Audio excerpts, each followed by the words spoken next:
our fourth annual Environmental Justice Sunday. It is my great honor and pleasure to welcome two special guests today, Dr. Ife Kilimanjaro and Karen Smith.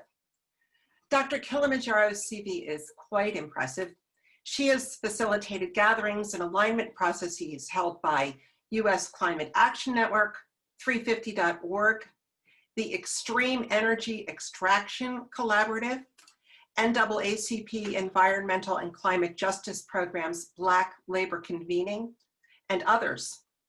I developed a deep appreciation for Dr. Kilimanjaro when she was on staff at U.S. Climate Action Network. I saw her gifts immediately when I watched her lead workshops at a conference I attended representing our Environmental Justice Center. It was at that same conference, by the way, that I met Colette Pichon-Battle, who preached our inaugural Environmental Justice Sunday sermon 3 years ago. That was a conference well worth going to, let me tell you. Among many other activities, Dr. Kilimanjaro has co-founded The Wind and the Warrior, a collective of spiritualists and activists dedicated to integrating social activism with spiritual practice, right up our alley. Thank you, Dr. Ife. And of course, we welcome back Karen Smith, known to many of us in this congregation.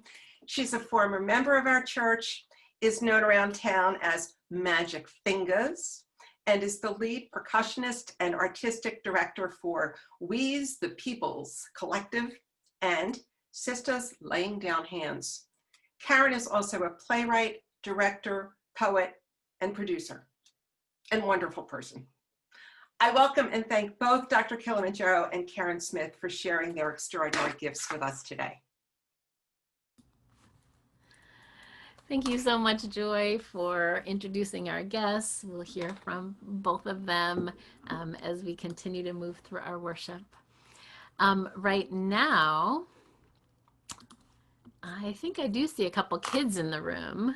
I think I see Nevaeh and Adrian and Elena and Josiah. I see you all. I'm not sure if there are any other kids here, but I do want to take a little bit of a minute to talk with our kids. So I see you all, and I actually wonder if, Ian, if you could help us take the Tice family. Let's see if you all can come off mute, because we're going to want to talk together for a minute. Oh, and I see Ashley. There. All right. There are the Ernos. I see Aaron, Cooper, and Jackson. Oh, and I love knowing that even though you're really kind of far away from where I am right now, you're right here on the screen. That makes me really happy. Hi, you guys. And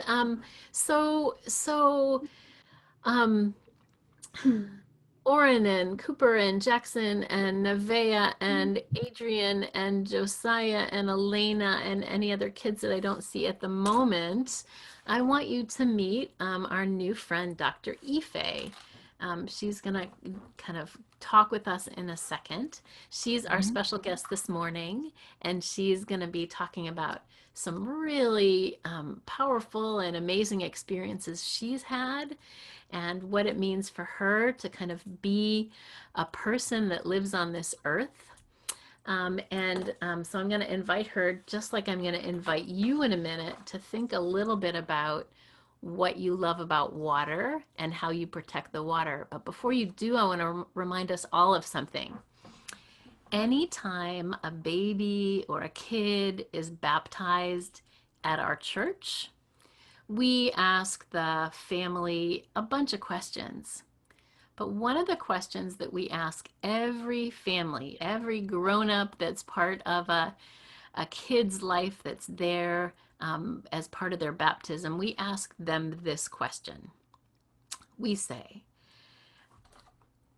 as we celebrate the gift of water for baptism today, do you commit to care for and protect the sacred waters of this earth so that all children now and those to come can share clean, clear waters?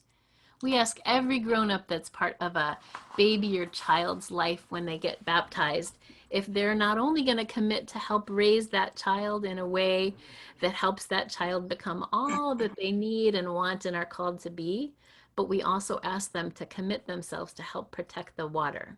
So we're saying, will you take care of this child? And while you're at it, will you please take care of these waters? Because we baptize with water.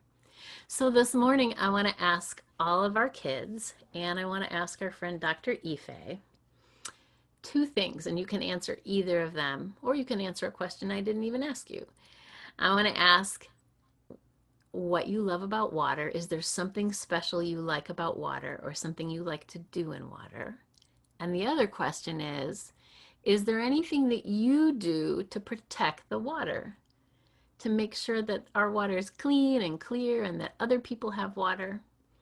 So I'm going to ask our kids again to kind of come off mute and ask Dr. Ife to come off mute. And maybe if we have a couple kids respond, then Dr. Ife can also say what she loves about water and maybe one thing she does to help protect our water.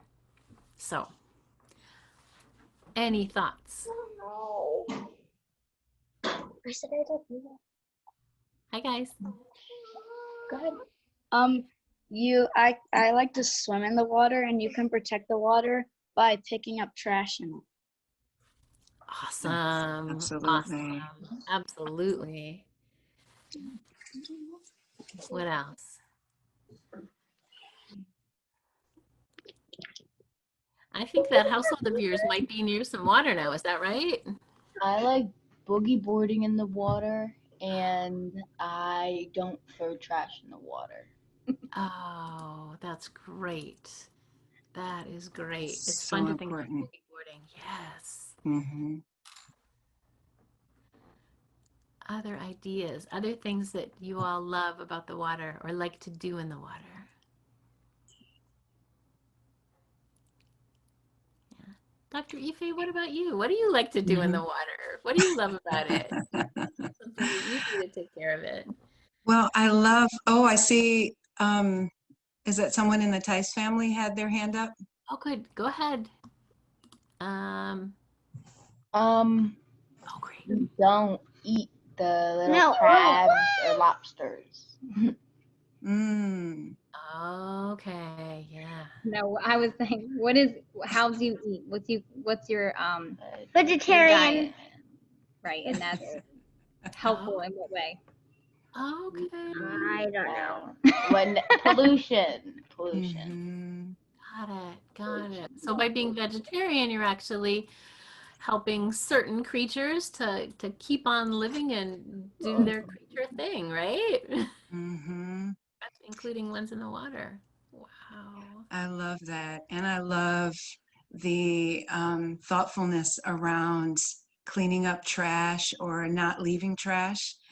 That's just so beautiful, and it shows that you're thinking about water as in a way, as another being, as well as something that you want to keep, when you want to care for, so that you can keep being around it and in it. So I think that's really beautiful, and I want to thank you for sharing that. I also think about those things and don't leave things, try to remember, or not try to, I do by now, have a regular practice of using the garbage cans if I have something, or trying not to take things that need to be thrown away. So using containers that I can reuse, and not using water not leaving water to run in the faucets. So like in doing my part to kind of to conserve or to not waste water, because it's such a precious resource that we have. And then something that I do that I'll share a little bit later is I also talk with and pray with water, which is an important part of my tradition. We see water, as you all in some ways do, by the way that you've talked about it, as like another living being. It has life, it carries life, it gives life. We drink it we need it to live, and so there's that kind of life relationship that we have. So those are some things that I do, and I would love to hear if there's anything else that came up. I see some giggling and movement, and then also some deep reflection.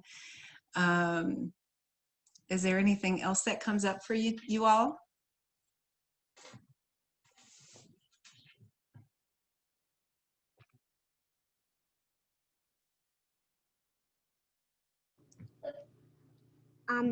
But you Get baptized. you like to get baptized. You get bad guys? Water. That's right. The forces of good have got to be activated. And so all that is good within you, bring it forward. Yes, indeed.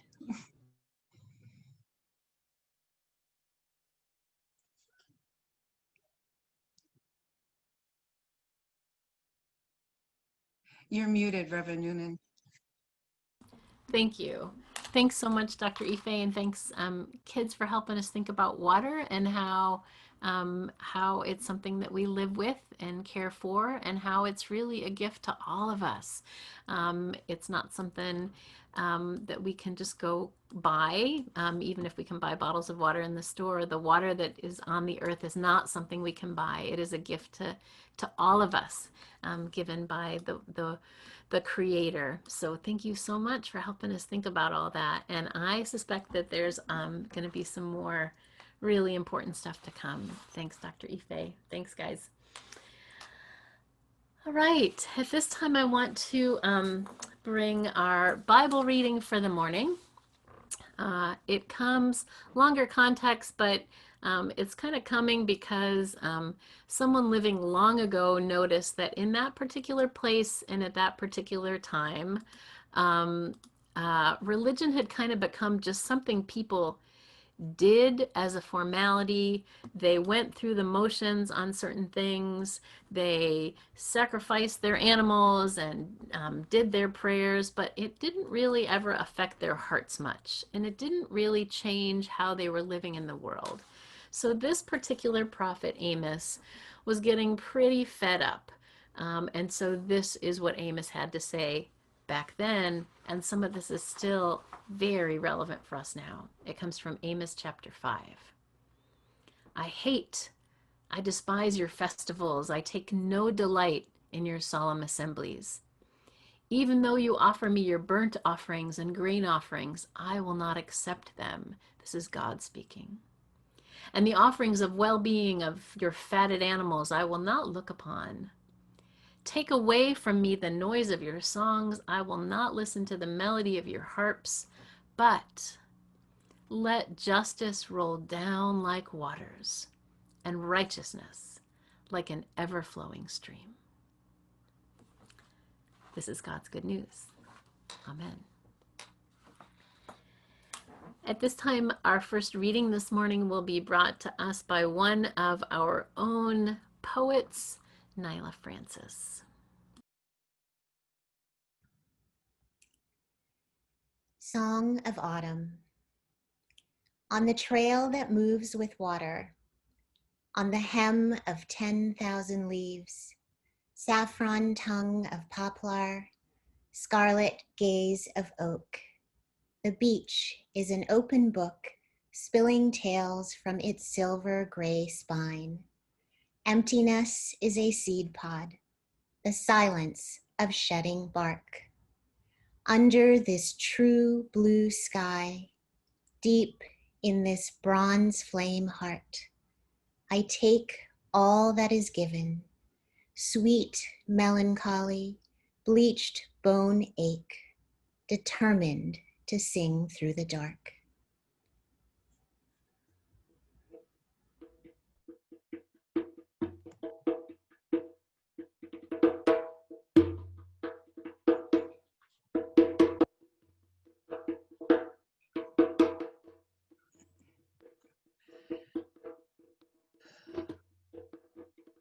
God looks into the hearts of those who seek answers to ancient questions, and then puts us on the path and in the company of those who also seek. On the path, you encounter sometimes clear skies, sometimes a stumbling stone or two.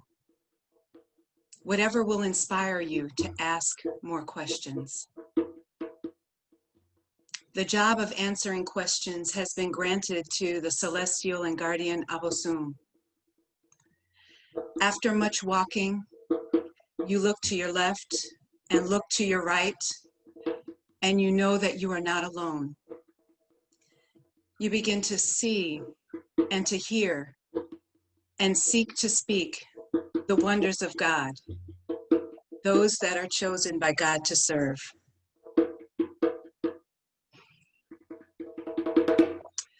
Thank you. Good morning.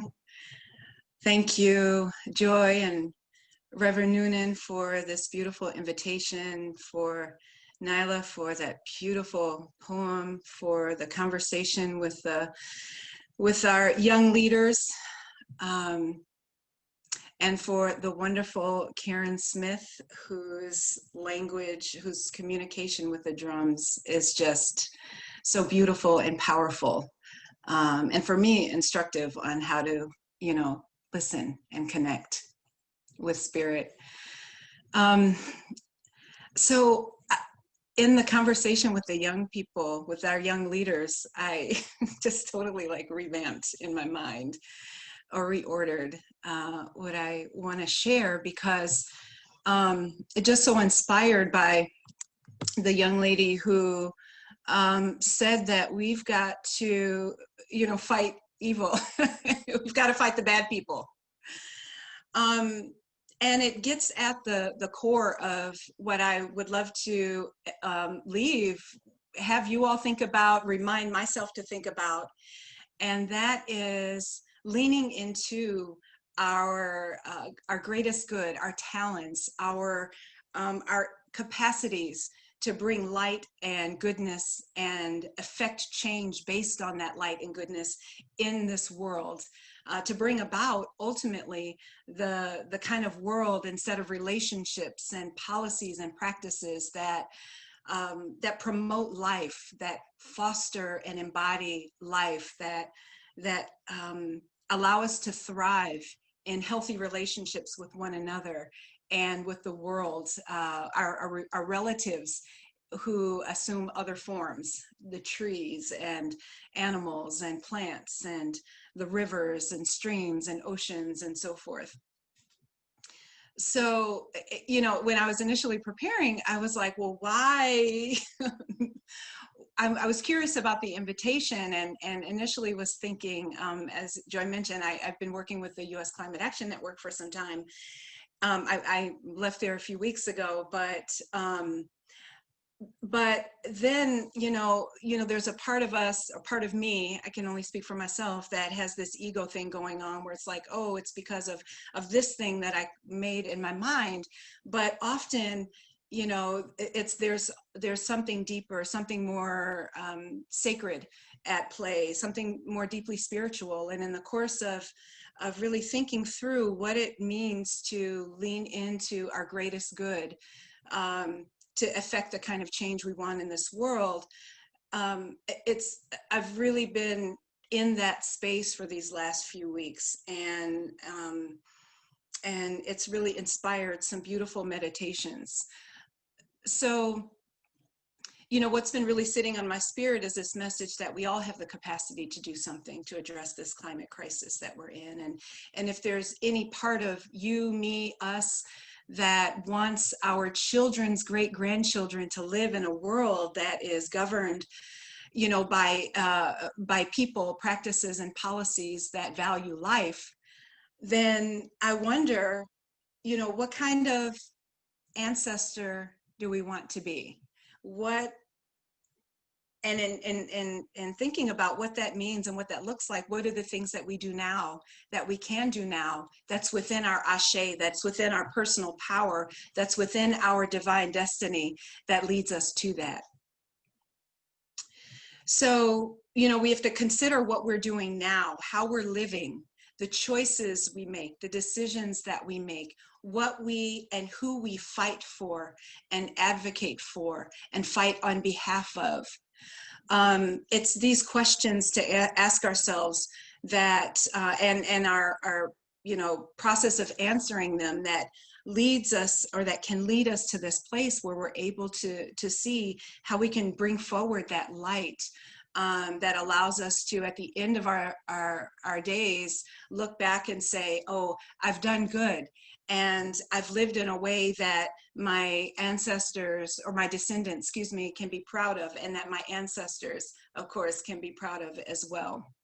I'm going to take a minute to go into a little bit of heavy stuff, because I think that it's important to situate what we're understanding as this existential climate crisis, and I'll talk a little bit more about that in a second, but situate it within historical processes, because what we're experiencing now with the increasing and more intense wildfires, hurricanes, flooding, these natural disasters, what we're also seeing in terms of sea level rise, the ice caps melting, the fluctuations toward warmer weather, warmer global temperatures, again, with some fluctuation, but the impact that all of this has on life as we know it now, we're beginning to see and experience what that is, from the families, from the communities whose lives are disrupted as a result of these disasters, the sea level rise, this flooding, these hurricanes, these fires, and so forth. But all of this didn't just come to be. It didn't just happen because of practices within just the past few decades, but rather we're inheriting something, and we're having to fight a battle that was left to us by ancestors who were not as thoughtful about, or perhaps didn't, for whatever reason, think about the implications that not just their practices would have on future generations, on their descendants, but also the impact that the ideas that, and the beliefs and the values that these practices represent, that they would continue to perpetuate practices over time that would continue to put us in a position where we're now having to face this major, we're having to address the impacts of this major existential crisis now within our generation. So, all of that. And there's still hope and promise, but let me just kind of walk through a little bit of history.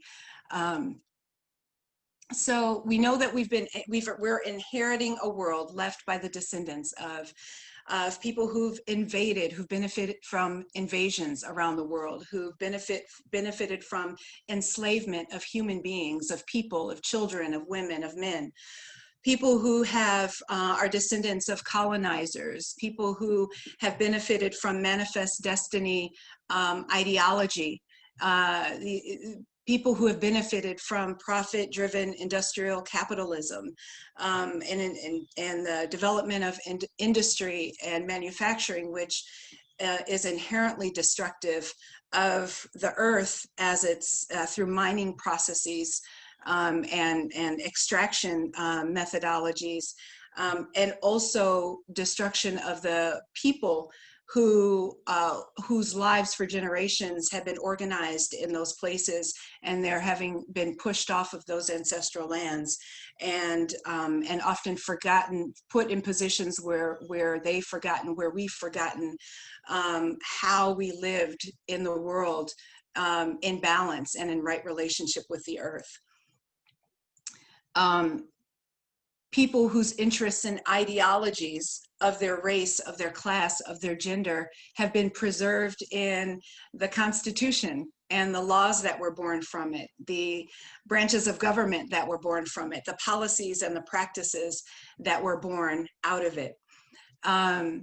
Some, a relatively small class, benefited from all of this thrust of industrial development and of extraction and destruction. But a lot of folks around the world did not benefit. Arguably, it's said that, well, we wouldn't be able to have cars and we wouldn't be able to have the kind of life that we see now. And while that's true, life could have been very different without those things. But what's been taken from us as a human race is that we don't know what we could have been, what we could have become, had we not continued to live in right relationship with the earth, with the lands, with the waters, and so forth. So today we're experiencing the impacts of unfettered industrial expansion, over 250 years of it. Expansion led by Europeans and their descendants, whose cultures evolved to embrace and embody ideas that the world embodied ideas that organize the world according to hierarchies that are based on superiority and inferiority, that some races and cultures and genders are superior to others than and others are inferior. Lifestyles and even species. So in this process, in these historical processes, humans are led to believe that we're above and better than everything else in this world, on this earth. And it's out of these hierarchies of superiority, inferiority, that entire populations have been subjugated, and justification for exploitation of the earth and her resources has been has taken place. It's been justified. These cultural ideas that have been passed down from one generation to the next have reinforced and supported this notion that theft of land and resources is okay. That the approving, it's okay historically that people have been kidnapped and enslaved. That's like these historical blips that made African people perhaps in a better situation than had we been left on our own. And that simply cannot be verified, and it's unjustified, and it's wrong. These cultural ideas that get practiced and embodied and embedded in our systems of education and other places, that the colonization and the subjugation of entire populations was perfectly justified in the pursuit of modernity. And so, I'm taking a minute to kind of walk through these pieces of history, and clearly so much more can be said, because I want to emphasize that what we're experiencing now with regard to the climate crisis, to this need for us to radically reduce emissions, that the conditions leading up to the moment that we're in are not recent, but have unfolded over hundreds of years. So that's one point. The other, that in our responses to address the climate crisis, we must not only deal with the impacts of climate change, we must not only fight to reduce emissions and implement renewables. So these things that kind of buy us a little more time as we search for and implement more radical solutions. But they also require for solutions to be lasting, for them to be impactful, it requires something of a kind of radical change within ourselves and what we demand in the systems, this economic and social and political system that we live in, which is nothing short of a radical and fundamental change of society. And we have got to, there are elements of our culture and the ways that we show up in this world that have also got to evolve. There are many ways that we can approach that. I know that was just an incredible generality, but I'd like to give an example if you'll bear with me. So something as simple as how we celebrate holidays.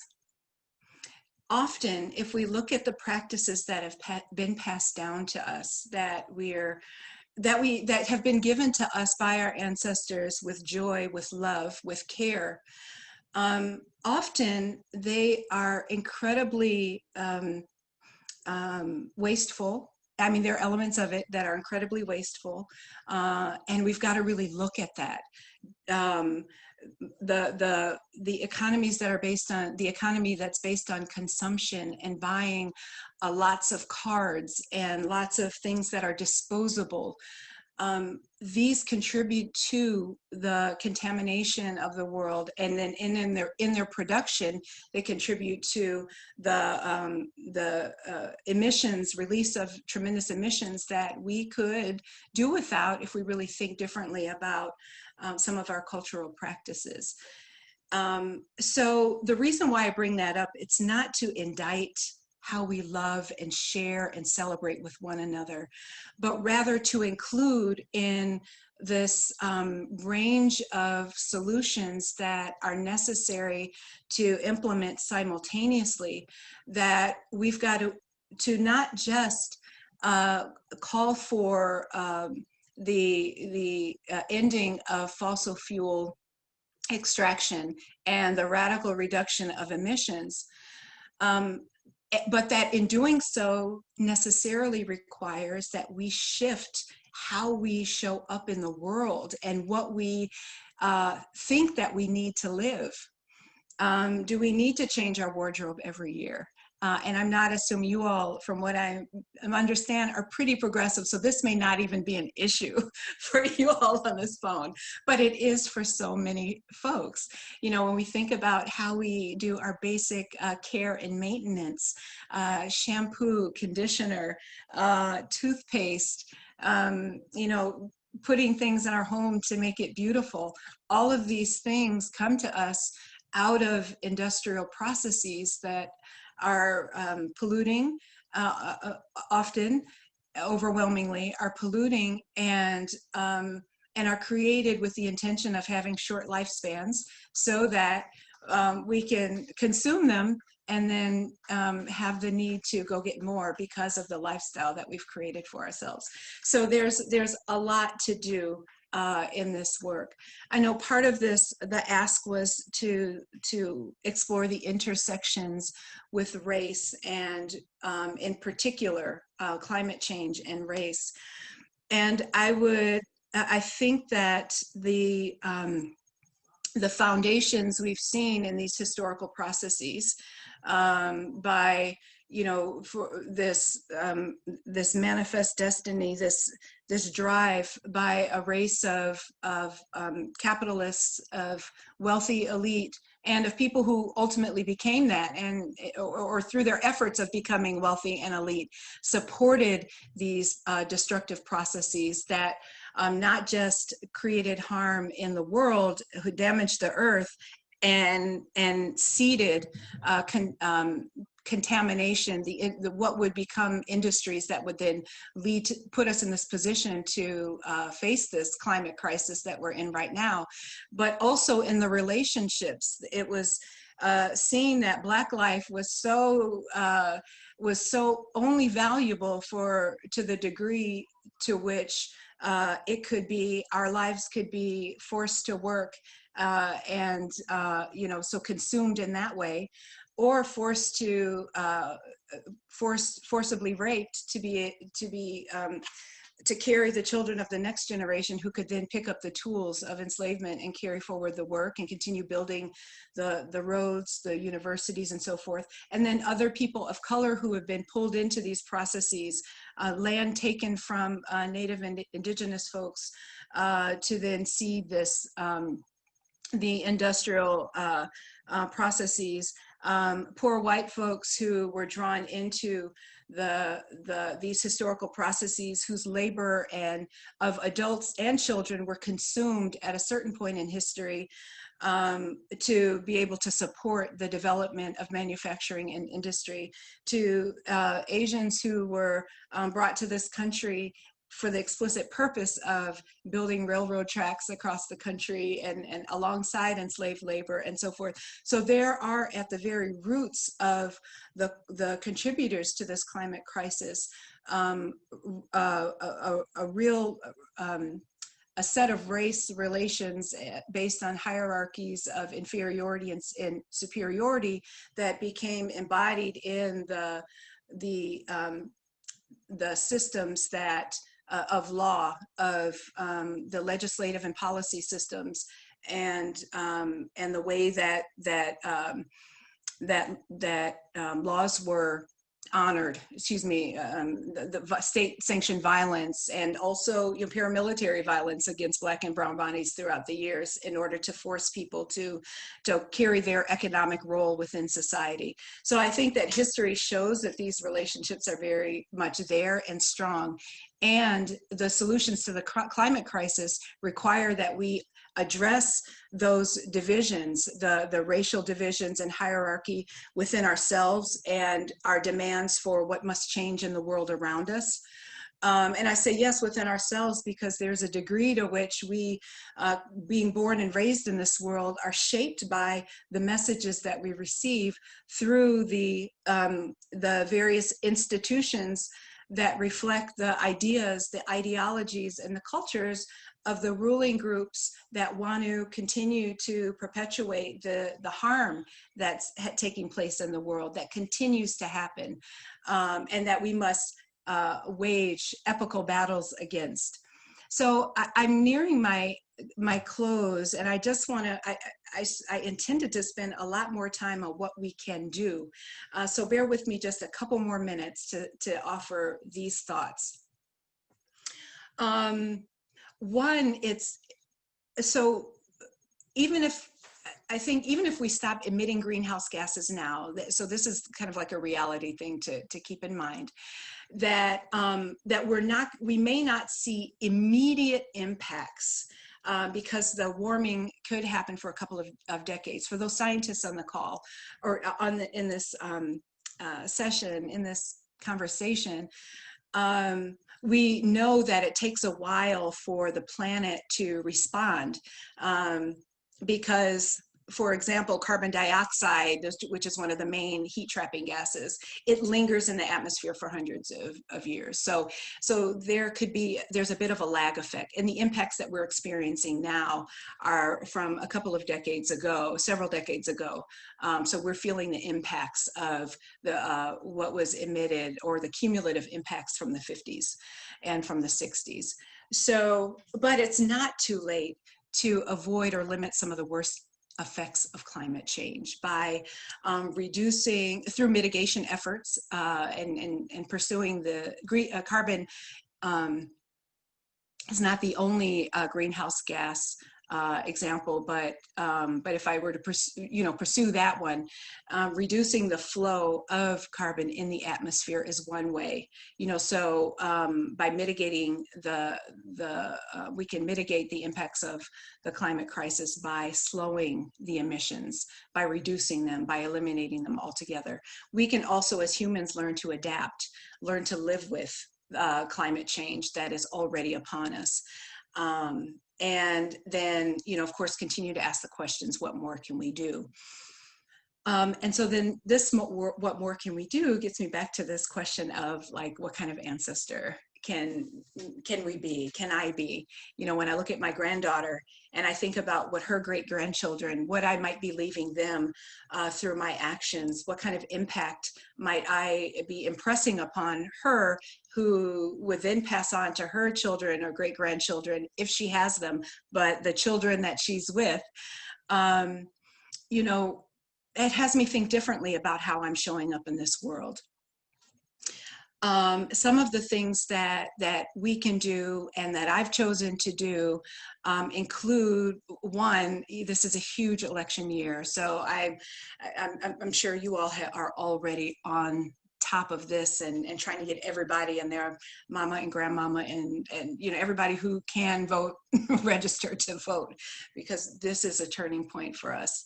There are also legislative channels, so advocating for climate-friendly policies at the local level, at the state level, at the federal level, whatever level you feel drawn and aligned to. You don't have to take on all the things, but what is something that you can do? You can engage if it's within your divine destiny, if you feel it in your spirit. I've got to be on the front lines of a protest, of a direct action. I'm going to get on there. Then you should follow your heart, follow your spirit, and do it smartly. Engage in strategic and intelligent direct actions that are in alignment with what your heart, what your spirit is calling you to do. You can seed the new. So the question is, well, once we topple this, once we, overturn the system that is harmful and it feeds off of divisions, what do we put in its place? Well, we've got to have practice with the new kinds of relationships that we want. We have to have practice with the systems that we want. And now is a time to really try those out. So you can be among the seeders of the new, the earth seeders, as Octavia Butler has beautifully talked about, and many have spoken, especially recently about. It's really working out what are the kinds of relationships that need to exist based on equity and justice. How do we feed ourselves by relying on ourselves and those relationships with one another to meet our needs? How do we live? And so seeding and working out the new is important. Lots of cooperatives are really great examples of working those out. Shifting personal practices while demanding that the companies we patronize change as well. So, there's been a lot of demands on grocery stores, for example, to refrain from or reduce, and not just grocery stores, but also counties and cities, to replace plastic grocery bags, single-use grocery bags, and provide reusable grocery bags. And so this is a really great example of people demanding that these changes happen, and having electeds in office who are aligned with that and really making that happen around the country in different places. And so, there are many ways that these personal decisions, coupled with the demands on the companies who patronize, can really lead to put us on the path of, one, getting excited and inspired to do more, and two, affecting change within those companies that is in the direction that addresses this crisis. And so again, there are lots of things that can be done. I think the thing that I want to ask is that sometimes what we're seeing can feel overwhelming, and the news and the reality is really, it can feel gloom and doom, because it is a hard reality.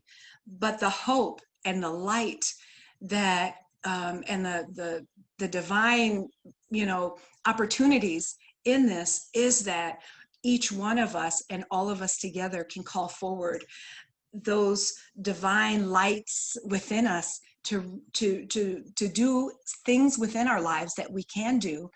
And as we develop our courage and our discipline, our strength, our excitement and passion around it, we can do more. We can push those boundaries and do more and inspire others through our excitement and through our actions to do what they can do within their inkarabia, within their destiny, within their divine purpose in life. So I guess I'll end with that, and I would love to just close with a prayer that I opened with. The young lady who spoke to the fighting the bad people, just really, that and all the water warriors, the young people water warriors on the call, just really inspired me to want to open and close with that, because it feels like within, and even among you all, and then what the beautiful things that I've been able to learn about Reverend Noonan, is that, when we have these questions, when we're on this divine path, the Creator puts us with folks who are also on that path. And even though we might not do the exact same things, we're together bringing the necessary change in the world. We're bringing the light into the world that's needed. And we're moving in the direction of affecting change at scale that is necessary to address this climate crisis. So I'd like to close with, God looks into the hearts of those who seek answers to ancient questions, and then places us on the path and in the company of those who also seek. On that path, we encounter blue skies, a stumbling stone or two, whatever will inspire us to ask more questions. The job of answering questions has been granted to the celestial and guardian Abosum, our spirit guides, the angels in the midst. And after much walking, we look to the left and look to the right and know that we are not alone. We begin to see and to hear and to seek to speak the wonders of God, the solutions that lay within us to bring about the change that is necessary in this world, those that are chosen by God to serve. This was a prayer that was given to me from my teacher, Nana Nkobiahini Akua, Ama Operabia Bequeen, and I just want to share or honor her by saying that it is from her that I received this prayer. And I want to give thanks that you all have taken time to listen to what I've brought, and Reverend Noonan and Joy, Karen, Nyla, and all of you all for this blessing.